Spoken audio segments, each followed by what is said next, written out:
patrzcie, kurde, kto tu siedzi. Tu jest Sianda, gość z RPA, który od 2 lat idzie na piechotę przez całą Afrykę w imię pokoju na świecie, ale to on wam zaraz wytłumaczy.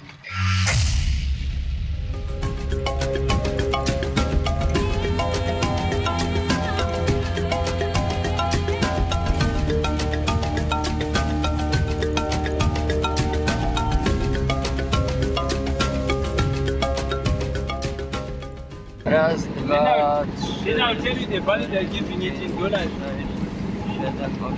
1000. 20 cents. 1000. 20 cents. 20 cents. Of dollar? Of dollars. Fuck. 20 cents. Czyli 1000 to jest 20 centów. Dolara. Oni mają tak straszną inflację i generalnie jest tak, że w ogóle nie używają tych pieniędzy, bo nie ma sensu, bo one po prostu są nic nie warte. One są jak papier, rzeczywiście po ulicach się walają, widzieliśmy to. 20 cents of dollars. Jest, ludzie to rozrzucają i generalnie zaczęli używać dolarów i używają tylko dolarów. No, w sklepach za te pieniądze nic nie kupisz. Z tymi pieniędzmi posługują się na bazarach, na ulicy, ale no muszą całe paczki mieć, żeby to miało sensu, bo to jest nic nie warte, to jest makulatura teraz.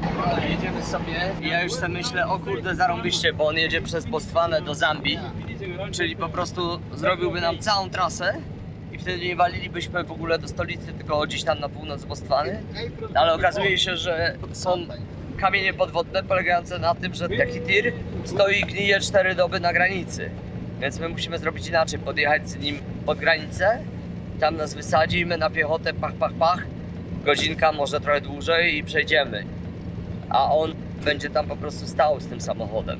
No i jedzie taką starą amerykańską ciężarówką. Ona ma tutaj 1 502 900 przycisków. Very intelligent. Yeah, of course. Indeed. Who normal can use all these buttons? They teach you, you can do it. Like this one is for lights, panel lights, inside lights, windows left, windows right, fan override, wiper, sleeper dome for that side, wake light behind for self-diagnostics, fog lights, G-flock, cruise, on off, engine brake, and the stage is done like that. Wiezie 40 ton materiałów budowlanych. Nie pamiętam co to było, ale jakiś tam klinkier chyba czy coś. Śmiejemy się z Maćkiem, że w razie dzwona to powinniśmy się bać nie tego co jest z przodu przed nami, tylko tego co jest z tyłu, no bo jednak rozpędzona taka masa to jest nie do powstrzymania. No, ale fajnie, no tutaj z tymi kierowcami jest też tak, że ważne jest jak oni mówią po angielsku. Jeżeli oni tam w miarę gadają i się komunikują, no to jest jakiś flow, jakaś rozmowa, konwersacja, jest fajnie. Jeżeli kierowca tam nie bum bum, no to jest lipa, bo wtedy jakby Ja jest bym kwas. coś dodał do tego. Wal śmiało. W większości przypadków to jest ich, że tak powiem, rodzinny, Język. urzędowy, rodzinny, jakiś tam od dziecka język. Problem polega na tym, że wymowa ich jest taka, że my nie kumamy czasami nic. Dokładnie. Gość mówi i widzisz, że słów ma zasób ogromny jakby po uniwersytecie. Gramatyka tak samo. Wszystko pięknie, tylko widzisz, że on kurde napierdziela, ale my go nie rozumiemy i to jest jakby problem, że jego angielski jest lepszy od mojego, ale myślę, że nawet w jakichś krajach typu Anglia czy Australia by go nie zrozumieli. No tak, to jest wyzwanie i to jest też ciekawe, że w każdym kraju, który odwiedzaliśmy, ten angielski był po prostu inny, bo ci mówili jednym slangiem w Zambii, w Zimbabwe zupełnie innym mówią, zupełnie inaczej mówili w Tanzanii, w Kenii też, chyba najlepiej w Zimbabwe mówią. W Zambii też było dosyć słabo, ale generalnie no jakoś z tymi kierowcami się dogadujemy. No jeżeli jest kierowca, który mówi po angielsku, to już jest jakaś rozmowa i tak dalej. Też dużo zależy od kierowcy, bo na przykład ten, który nas tutaj przywiózł w tej czapce, no to był gaduła, on po prostu śpiewał piosenki, machał rękami, gadał. Ten też jest fajnym gadułą, ale tu obok siedzi gość, który jest totalnym mruczkiem. No ale to tak jest, że my raz jedziemy samochodem osobowym, gdzie jest 9 osób, a powinny być 4 i mówimy, że jest ciężko, a później przesiadamy się na komfortowego tira, gdzie jest zarąbiście, bo sobie leżymy, siedzimy wygodnie, wiaterek wieje. I też mówimy, że jest ciężko, bo kierowca jest mruczkiem i nie gada. Tam było 10 osób. Albo 10 osób. Jedna wisiała na drzwiach, A tak, W pierwszym rzędzie były 4 osoby, kierowca siedział na kolanach gościa. W drugim rzędzie były 4 osoby i jeden koleś siedział w bagażniku z naszymi plecakami. i dlatego jak jest dzwon, no to ci ludzie po prostu giną na tych drogach, no bo jak oni mają tam przeżyć, jak są tak ściśnięci. Przed chwilą mijaliśmy auto, w którym koło odpadło, dosłownie. Auto osobowe i odpadło koło. No i jedzie taki samochód wypchany w 10 osób, zasuwa pewnie 120, bo oni tak zapieprzają i nagle odpada koło. No to wyobraź sobie, co może się wydarzyć. Dlatego tutaj jest tyle wraków, bo tych samochodów już później nikt nie sprząta. Samochód zostaje, no to miejscowi się rzucają, zaczynają rozparcelowywać to auto. Zostaje sama karoseria, którą też, jeżeli się da, tną na kawałki i zabierają. A jak nie, to zostawiają. I później leżą tutaj takie trupy wokół po prostu drogi. Ale jaja. Gość tutaj staje na skrzyżowaniu i ja mówię do Maćka, zobacz, myśmy tutaj łapali stopa. On mówi, no tu masz zdjęcia zrobione. I kurde, po prostu jest niesamowite, że jesteśmy, nie wiem, ile, 10 000 kilometrów od domu czy coś. Włóczymy się po jakimś kraju, o którym jeszcze w ogóle nie wiedziałem parę miesięcy temu, a ja już rozpoznaję skrzyżowania i miasta i miejsca. Zobacz, tutaj jest Kadoma 35, Fekwe 105, Gberu 169. Wszystkie te miasta znamy, we wszystkich tych 3 miastach byliśmy, we wszystkich 3 miastach łapaliśmy stopa, bo mieliśmy takie dosyć krótkie odcinki.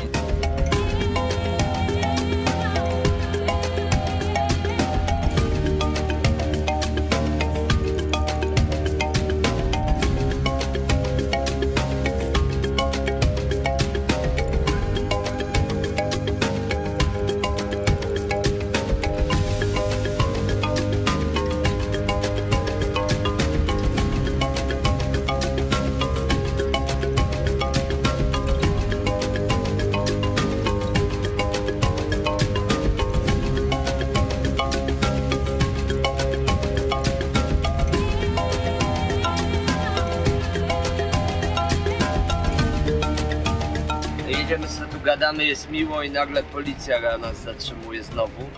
No i kuźwa, pierwsze co, to goś bierze dolary, żeby mu zapłacić, a później dopiero dokumenty. No niestety łapówkarstwo, kurde, na każdym kroku. O, zapłacił i wraca. Ciekawe ile zapłacił, nie widzieliśmy dokładnie, zaraz go zapytamy, ale chamstwo generalnie. Łapówkarstwo i korupcja wszędzie. No i co, no i generalnie jesteśmy po kontroli policyjnej i po łapówce, którą musiał zapłacić. No ale nic nie mamy na to wpływu, nie? Więc tak sobie dyskutujemy z nim, że to jest niefajne, bo on mówi, że wszystko ma w porządku w samochodzie, może nas tak wozić w tym kraju, to nie jest kłopot, to nie przez nas. Natomiast skończyłoby się to tak, żeby zaczęli go kontrolować, sprawdzać mu samochód i mówi, żeby to zajęło 2 dni. I mówi, lepiej po prostu dać ileś tam dolarów, parę dolców i niech spieprza. I w ogóle wjeżdżamy do miasta, które się nazywa Kwekwe, duże miasto, i on tutaj kończył Politechnikę, ten kierowca nasz, jest inżynierem, Politechnika w Kwekwe. Taka sytuacja, że inżynier jeździ jako kierowca i zarabia grosze. Afryka. Ale duże miasto, bardzo nowoczesne, jak widzisz, zupełnie inaczej wygląda niż tamte miasta, które do tej pory mijaliśmy. Tutaj jest całe mnóstwo, generalnie w Afryce, a szczególnie w tej części Afryki, kościołów. Nie wiem jak to powiedzieć, żeby nikogo nie urazić, ale generalnie oni się strasznie nakręcają podczas śpiewania. I te msze, te ceremonie, które oni odprawiają, to bardziej mi przypomina dyskoteki albo jakieś takie, nie wiem, występy muzyczne, gdzie oni w tej muzyce gospel wprowadzają się w taki stan transu. Ale co jest najbardziej ciekawe i najbardziej śmieszne, że ci przywódcy religijni, ci pastorzy, nie wiem jak ich nazwać, oni są poobwieszani złotem, w jakichś takich ciuchach dziwnych, mają złote sygnety, złote łańcuchy, dziwne fryzury, okulary czarne, złote zęby. Na słupach wiszą po prostu plakaty z tymi przywódcami religijnymi, z ich kościołami. No i oni wyglądają jak gwiazdy rapu, a okazuje się, że to jakiś pastor przyjeżdża do miejscowości i będzie dawał spektakl, no bo tak to chyba trzeba nazwać. Mamy następnego stopa. Stop that, you are disturbing me now. Okej. Nie będziemy mu przeszkadzać, bo on zapierdziela 100 na zegarze. Nie przeszkadzamy. Pokaż jak zapierdziela. Tak zapierdziela jak szalony. Ani on, ani ja nie mamy zapiętych pasów, no bo nie ma, no to jak? Ale jaja, no gość nas podrzucił do tego samego miasteczka. Jesteśmy drugi raz w tym samym miasteczku, gdzie nocowaliśmy. Idziemy drugi raz do tego samego marketu. No i w ogóle powiedział, że jedzie do następnego miasta, więc nas po prostu weźmie i zabierze za godzinę. Jedzie tylko załatwiać jakieś interesy swoje. Pamiętasz ten hotel? Midlands Hotel. Hello, hello, hello. Mzungu! Zimbabwe is nice. Zimbabwe nice. Say hello. Big beaches, big nights. Hello, back at home. Yeah, Zimbabwe, so many women. Yeah. No i tak nas tutaj ludzie właśnie obmacują, witają, sprawdzają, przytulają, całują i tak Jeszcze dalej. telefon? Mam, sprawdziłem kieszenie właśnie. Nie, generalnie wszyscy są bardzo sympatyczni i wszyscy mówią, że w tych wszystkich krajach, gdzie byliśmy, jest zarąbiście. Każdy nas ostrzega przed RPA. Chociaż ja byłem w RPA i nie uważam, żeby tam było jakoś strasznie, ale ostrzegają mnie, więc jakby powtarzam ci, że RPA jest, że tak powiem, podobno niebezpieczny. Chociaż ja tego nie potwierdzam. Nic złego się nie wydarzyło. To chyba kwestia nastawienia. Czekamy na tego gościa, co nas podrzucił, bo on pojechał do miasta załatwiać jakieś interesy i nie chciał, żebyśmy brali w tym udział, ale mówi: chłopaki, czekajcie tu na mnie, za godzinkę jestem, zabieram was. No nie opłaca nam się iść teraz na wylotówkę, bo to byśmy stracili pewnie z godzinę idąc albo pół. No i nie wiadomo, czy byśmy coś złapali, czy nie. A tak mamy typa, jechał elegancko, jedziemy. I zobaczymy, co się wydarzy. Tutaj jesteśmy kuźwa atrakcją turystyczną. I wszyscy na nie patrzą, tak jak dziewczyny niosą worki na głowie. Jak one to noszą na tych głowach, to ja nie wiem, nie? Muszę kiedyś spróbować. Chociaż mówią, że to damskie zajęcie, nie męskie. Moja koszula już się poważnie pruje, kolejna dziura. No chciałbym, żeby wytrzymała jeszcze powiedzmy te 2 tygodnie. Ależ popełniliśmy z Maćkiem błąd. Postawiliśmy na jednego konia i chyba przegraliśmy. Umówiliśmy się z typem, że nas stąd zabierze i zawiezie do miasta 150 km dalej. To by było super, bo byśmy byli w środku nocy. No i byśmy już tam kimnęli rano przy samej granicy. Zamiast głupki iść na wylotówkę i łapać, i byśmy pewnie złapali z palcem w nosie, no to my po prostu stoimy jak te ciołki na tym skrzyżowaniu, a go nie ma. Bo to jest Afryka, w Afryce ludzie jak się umawiają, to co robią? Nie dotrzymują, więc pamiętaj. Z nikim się nie umawiaj, nie licz na nikogo, tylko po prostu samodzielnie, tylko na siebie trzeba liczyć. Ale to jest też lekcja, teraz już wiemy, autostop to nie jest coś takiego, na co się umawiasz, tylko po prostu idziesz na drogę i łapiesz. I co wpadnie, to bierzesz. Zaraz będzie ciemno, trzeba będzie się, że tak powiem, ewakuować z tego skrzyżowania. No i szukać jakiegoś noclegu, no bo na wylotówkę już nie wyjdziemy, nikt nas nie zabierze. A naszego kolegę wcięło. Nie ma. I tak, w ogóle sytuacja jest taka, że stróż w hotelu się z nami zlitował, bo już rozbijaliśmy się w krzakach. Jest środek nocy. No i pozwolił nam za darmo tutaj przenocować. No i wchodzimy tutaj, patrzymy i patrzcie, kurde, kto tu siedzi. Tu jest Sianda, gość z RPA, który od 2 lat idzie na piechotę przez całą Afrykę w imię pokoju na świecie, ale to on wam zaraz wytłumaczy. Sianda, could you just tell us who you are, what you do, why and everything? Oh, Please. my name is Sianda from South Africa. So we meet here in Zimbabwe in a town called Gweru, which is between Harare and Bulawayo. Bulawayo. But me, I'm walking up towards Africa, towards Zambia, all these African countries, up to Egypt. From there, I'm hoping to go to UK, US. I'm doing a peace walk for world peace, calling for world peace. So I've been walking for 2 years because that 2 years I was doing it in South Africa. So in South Africa, I've walked across all the towns in my country where I come from. So now this is the first country, Zimbabwe, walking up towards Zambia, Malawi, Tanzania. So I'll be walking up again. Maybe for the next 3 years, I must be on the road. Wow. Maybe I must also go and walk. You said you're from Europe. Oh, you are invited to Poland, definitely. We exchange contacts and come to us. Come to us. It will be amazing. Because me, I walk town to town, but it's great also for you guys to travel the world because this world is our home. Yes. And we must feel free to move and go wherever you want to go. Yeah.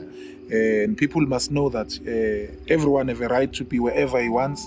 So to me, to find myself also in Europe, it will be a great opportunity for me because I'm working for peace. Yes. Peace means free movement, free whatever. So people must be free.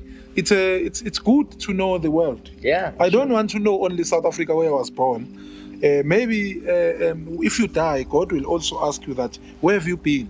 And you say, no, I was in Europe where I was born.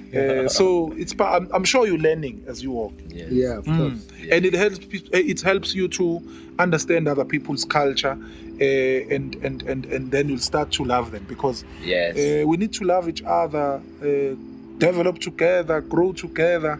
So it's good what we're doing. It's nice that God made us not to look the same and speak the same, so that it becomes interesting. Yeah. Imagine if we were speaking one language, all of us, same culture and all that, it was going to be boring.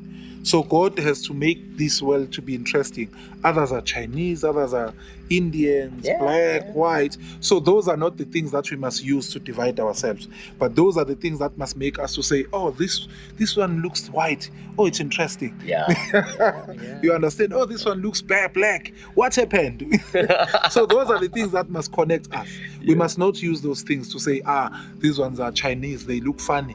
I don't like China. No, it's not like that. You must have invited them to your community, stay with them, Yes. do something with them, understand them. That will be interesting. Because that's what makes world. Imagine if we were all with a lighter skin like you. Imagine. It was going to be boring, my man. Same people and all that. But when you travel, you see others, Indians, black, these ones are Africans, these ones are Chinese. Different So mentality, you understand, different yes. language, different culture. Then we become everything. a community.